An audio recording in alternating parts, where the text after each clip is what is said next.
Salut à tous, bienvenue. Une méthode pour rechercher et résoudre les conflits et les croyances limitantes. Ça vous intrigue peut-être et pourtant ça marche. C'est ce que va nous raconter Laurence Bernheim, psychothérapeute. C'est parti. Israël, comment ça marche ? Vous allez adorer comprendre Israël. Laurence Bernheim, bonjour. Bonjour Cathy. Donc on va parler d'une méthode israélienne, on peut dire ça comme ça. Ouais, parce que tu es créé par un Israélien. Il faut se rapprocher du micro parce que sinon on va pas bien vous entendre. On m'entend là ? Voilà, là c'est bien. Tu peux me tutoyer Cathy si tu veux. On peut se tutoyer. On se connaît. On se connaît dans la vie, donc on va se tutoyer. Donc David Atias a créé cette méthode, donc c'est un Israélien. Ok, un Israélien francophone, ouais. Qui était pendant de nombreuses années violoniste virtuose qui jouait avec les plus grands, dont Madonna. Ouais, exact. Et puis alors, qu'est-ce qui lui est arrivé ? Un jour, son frère l'a piqué en disant « T'as rien compris à la vie, t'as jamais ouvert un livre de Torah. » Ouais. Il a ouvert un livre de Torah, il a compris, il a fait son alia.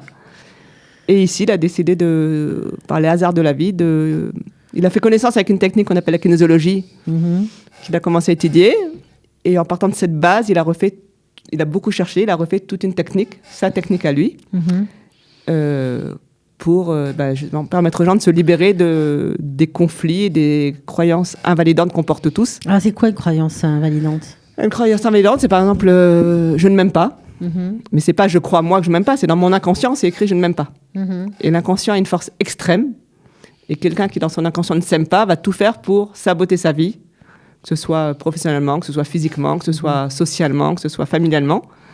Voilà. D'accord. Ça peut Donc être, il a cherché pendant longtemps, il a mis au point une méthode pour justement résoudre ces conflits et permettre aux gens de s'en débarrasser. Tout à fait. Ouais, tout à fait.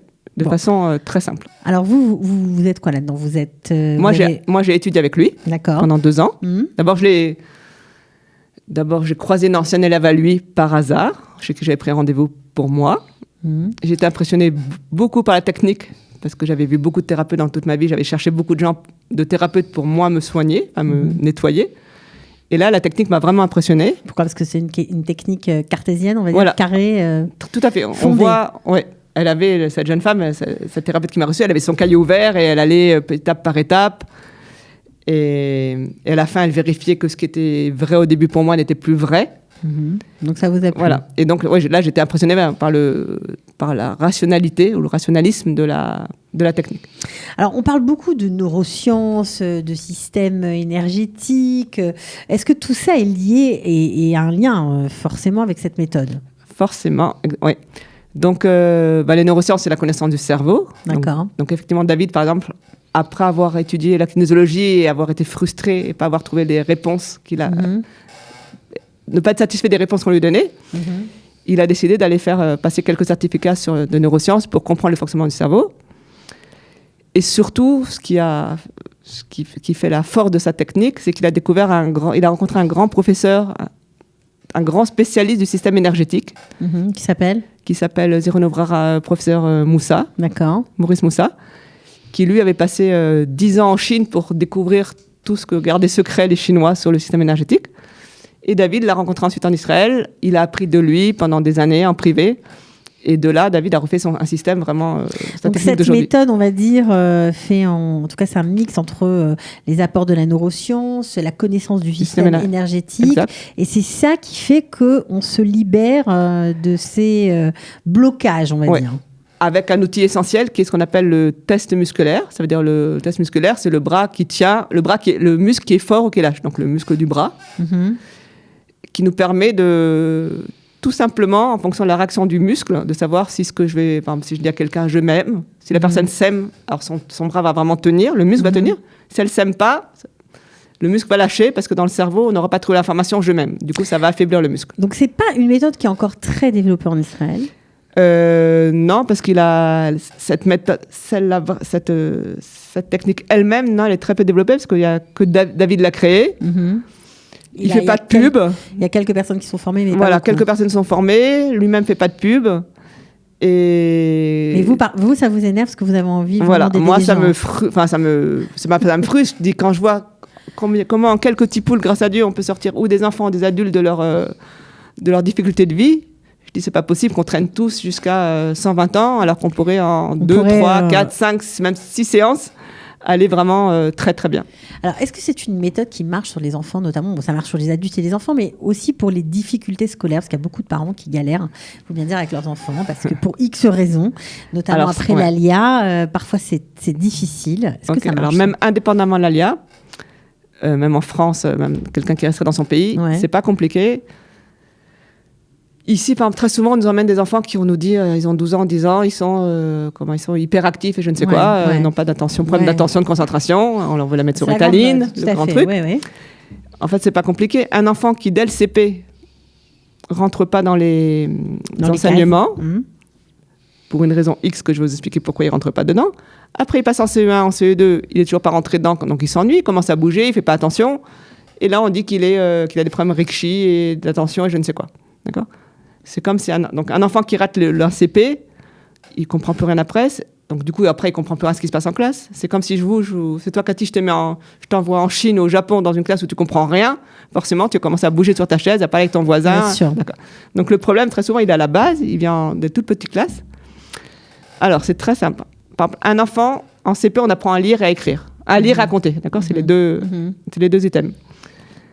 Tous nos enfants qui arrivent en classe, ils ont normalement un cerveau, je parle d'enfants, entre guillemets, je ne vais pas dire normaux, mais qui n'ont pas d'handicap mental. D'accord. Okay. Donc, notre cerveau est fait pour pouvoir, l'ontogénèse, on est fait pour pouvoir apprendre à lire et à écrire et à compter. Alors, si un enfant de 6 ans ne veut pas grandir, parce qu'il se dit dans sa tête, il a compris que quand on grandit, la maman va moins faire attention à lui, parce qu'elle fait très attention, elle aime les bébés, tout le monde s'esclave devant les tout petits bébés, on s'esclave moins devant un enfant de 6 ans. L'enfant, il s'est dit, tiens, si je reste petit, maman va m'aimer plus. Donc, il décide qu'il ne veut pas grandir. Et comme on lui dit avant le CP, ouais, tu rentres en CP, en tu es à l'aise, tu apprendras à lire, tu vas être grand. Donc, il a compris que lire égale devenir grand, égale perdre maman. Donc, un enfant, j'ai reçu il n'y a pas très longtemps un enfant de 11 ans qui était d'ailleurs par ailleurs surdoué, mais qui avait des grosses difficultés en lecture. Et il était là son blocage, c'est qu'il ne voulait pas perdre l'amour de sa maman. Et donc, on a levé... C'est un petit frère, une petite sœur derrière. Exactement, selon le... Ouais. Donc ça, c'est une des raisons. Il y a 3... Donc, une des raisons pour lesquelles on n'arrive pas à lire, un enfant, il ne veut pas grandir, donc il ne veut pas apprendre à lire. La deuxième raison pour la lecture, un enfant qui a 3 ans ou 2 ans, 4 ans, se serait fait gronder au moment où il est en train d'explorer, par exemple, tripoter un briquet. Donc, un enfant de 3 ans, 4 ans, il tripote un briquet. Pour lui, il est en train d'expérimenter, d'essayer de voir comment ça marche. Un adulte arrive, lui crie dessus parce que c'est « Oh, mais qu'est-ce que tu fais là? C'est dangereux, ça va pas ?» Donc, l'enfant conclut que explorer, c'est dangereux. Et comme la lecture, c'est l'exploration du monde, apprendre à lire, c'est dangereux. Ok, voilà. Donc il y a des croyances, c'est ça ce que vous appelez les croyances limitantes. Là, voilà. Et donc, donc vraiment, la lecture, vraiment, il va finir par y arriver encore, parce qu'on va le pousser.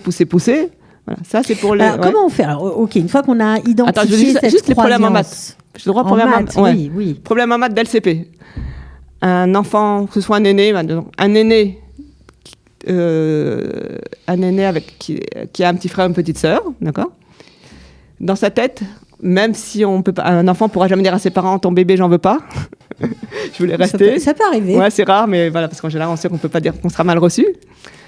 Mais beaucoup d'enfants aimeraient bien que le petit n'existe pas, que le deuxième n'existe pas. Et donc, dans la tête d'un enfant comme ça, 1 plus 1, pour lui, ça doit faire 1. Ça ne doit pas faire 2 parce que le petit nouveau, il ne doit pas exister. Donc, on voudrait que 1 plus 1 égale 1 et pas 2. Et dans sa tête, dans son inconscient, si on teste sur un enfant l'inconscient 1 plus 1, il va me dire que ça fait 1. Et donc, lui, dans sa tête, 1 plus 1 fait 1, alors qu'à l'école, on veut prendre que 1 plus 1 fait 2, donc il y a un conflit et il ne peut pas rentrer dedans. Donc, ça marche pas. Et c'est aussi simple que ça. Alors, tout ça, ça paraît très simple, ok, ça paraît logique en tout cas. Maintenant, comment on s'en débarrasse? Est-ce que une fois que vous avez identifié, donc cette méthode permet de s'en débarrasser d'après ce que vous nous dites? On vous croit sur parole. Tu veux toujours pas me tutoyer? Je t'ai impressionné comme ça. Je t'en supplie, tutoie-moi. On a fait des bêtises ensemble au déj, tutoie-moi. C'est vrai. Bon. C'est vrai, ouais, tout savoir. Voilà. Comment on s'en débarrasse? Très simplement, le principe du T-Pool, c'est en fait, notre cerveau, il ne sait pas pourquoi. Le cerveau de l'enfant ne sait pas pourquoi l'enfant il est bloqué par rapport à la lecture. D'accord? Donc, nous, le but, c'est d'éclairer le cerveau et de lui dire où est-ce qu'il s'est bloqué. Et donc, on a pour ça l'outil, toujours ces tests musculaires. C'est vraiment... qu'une fois vous avez énoncé la chose... On a énoncé. Par exemple, l'enfant, il a 7 ans, par exemple. D'accord? Et on va interroger son cerveau sur à quel âge ton cerveau s'est bloqué là-dessus. D'accord? Et le bras, il va lâcher tout seul à l'âge... Comme si c'est à 3 ans. Alors, le bras va lâcher à 3 ans parce que pour des raisons de résonance de fréquence, je ne vais pas rentrer dans les détails. Et donc, on saura qu'à 3 ans, il y a un problème. Ensuite, le clé du tipoul, c'est d'aller chercher la croyance. Parce que, il ne veut pas apprendre à lire, mais la croyance centrale qui s'est verrouillée à ce moment-là. Donc, on a une liste de croyances, de 300 croyances. Et par Hachem, il a fait des trucs extraordinaires. On a un inconscient. L'inconscient de l'enfant, même si l'enfant n'a jamais vu la liste, son inconscient, il connaît la liste. Moi, je la connais. Donc, c'est une liste que j'ai lue une fois. Et pendant tout le tipoul, mon inconscient, il est comme un livre ouvert pour l'inconscient de l'enfant, ou de l'adulte quand c'est un adulte. Et donc, sur la liste de 300 croyances, qui ont des numéros, je les passe comme ça de 1 à 100, 200, 150, et tout d'un coup, 170, poum, son bras, il va tomber. Et ça veut dire que la croyance 170, c'est la croyance qui s'est verrouillée à un âge qu'on aura défini avant. Alors, donc tout ça, puisque vous l'avez déjà expérimenté, vous avez eu des résultats, j'imagine, des choses assez impressionnantes. Ouais, impressionnant. Par exemple, cet enfant de 11 ans surdoué qui ne voulait pas lire, la semaine après qu'a suivi, la maman a reçu plein de coups de téléphone de sa prof d'anglais, de la prof principale, mais vous avez fait quoi? Vous savez lire. Un enfant qui était coléreux, qui s'est brûlé parce qu'il s'était brûlé il était coléreux, sa maman ne savait pas pourquoi. Il s'était juste brûlé à 1 an, il s'était brûlé sur son gâteau d'anniversaire. La maman ne savait pas. C'est le tipoul, en explorant l'inconscient, on a trouvé les réponses. Et donc, je sais pas, je me rappelle plus ce qui s'était passé, mais en débloquant ce conflit, il a fini ses colères. Je pourrais en raconter plein. Les adultes? C'est la même chose. Un adulte n'est qu'un enfant qui a grandi. Alors vraiment, donc, il ne s'est rien passé. Juste, il a continué à porter ses croyances entravantes. Par exemple, ça m'arrive, l'autre jour, j'ai reçu un jeune homme de 26 ans qui n'avait pas le sourire. Il est rentré chez moi sans le sourire, et moi je suis très sensible au sourire. Pas triste, mais pas souriant. Okay. Et je lui dis, mais pourquoi tu souris pas, un Israélien? Il me dit, à quoi tu veux que je souris? Je dis, à la vie. Moi je souris à la vie, grâce à Dieu. Et en fait, donc j'ai fait le tipoul, et en fait, sa croyance centrale, c'est qu'il voulait rester dans le ventre de sa mère, il voulait pas dans ce monde-là. Pour lui, il avait son cerveau, soit à la naissance, avait conclu que ce monde-là, il est trop dur. À la fin du tipoul, grâce à l'équilibration énergétique qu'on fait en fin de tipoul. Ça paraît fou, quand même. Ça paraît un peu... Il faut venir le tester. Un peu magique. J'explique à tout le monde, quand les gens m'appellent au téléphone, alors j'explique un peu comme ça. Ouais. Et après, je leur dis, c'est un peu comme la mousse au chocolat dont on voudrait te faire connaître le goût sans te la faire goûter. Voilà, c'est vraiment un truc à vivre. Donc, il faut essayer. Ouais, vraiment. Et, Et c'est... Alors, souvent, les parents me disent, c'est cher, c'est... Alors, d'abord, c'est un peu cher. C'est 350 shekels un tipoul. En général, pour un enfant, il faut entre 2 et 4 tipouls, mais des fois, un suffit. Ça peut arriver qu'un suffise. Ouais, ça peut, pour un sujet très défini. Oui, mais même, ça peut arriver qu'un suffise et vraiment fasse un gros travail déjà. Et quand on sait combien on va dépenser pour une soirée de bar mitzvah, pour une soirée de restaurant... Ça, c'est un beau cadeau qu'on offre, quoi. Voilà, vraiment, il n'y a pas de meilleur cadeau que d'offrir le bonheur et le plein potentiel à un enfant. Bon, ok. Et un adulte. Alors voilà, vous en savez un petit peu plus sur cette méthode israélienne, recherche et résolution des conflits et croyances limitantes.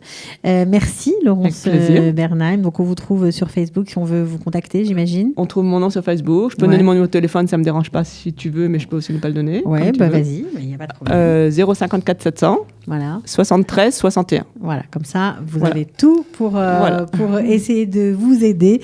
En tout cas, merci d'être venu. Avec grand plaisir. Et à bientôt. Merci beaucoup. Ciao. Israël, comment ça marche? Vous allez adorer comprendre Israël.